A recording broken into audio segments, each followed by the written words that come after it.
বন্ধুরা, আজ আমি মরলা মাছ পাতুরি করছি। কি দিয়ে? বেগুন দিয়ে। এই যে এরকম পাতলা সরু বেগুন আছে, এই সরু বেগুনটা, এই সরু বেগুন দিয়ে আমি মরলা মাছ পাতুরি করছি। কিচ্ছু দেইনি মরলা মাছে, কাঁচা মরলা মাছটাকে ভালো করে ধুয়ে ওর মধ্যে আমি ধনিয়া পাতা বা পেস্ট আর হলো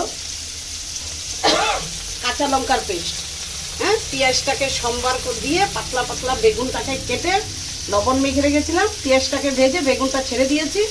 বেগুনটা ছাড়ার পরে সুন্দর আমি বেগুনটা যখন ভাজা ভাজা হয়ে গেছে, তারপরে আমি বেগুনটার মধ্যে হলুদ লবণ মেখে দিয়েছি। হওয়ার পরে তখন মাছটাকে আমি হলদি লবণ মেখে বিছিয়ে দিয়েছি এইভাবে, হ্যাঁ, বিছিয়ে দিয়েছি। এখন ছোটো মরলা মাছ, এই যে ছোটো ছোটো মরলা মাছ। তবে এই মাছের পাতুরি কলা পাতায় খুব টেস্ট লাগে, তো আমি কড়াই পাতুরি করছি বেগুন দিয়ে।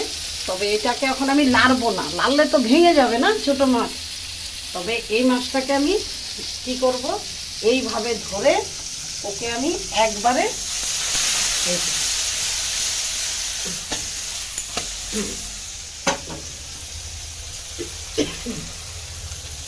কেমন হয়েছে মাছটা, পাতুরিটা, বেগুন পাতুরি?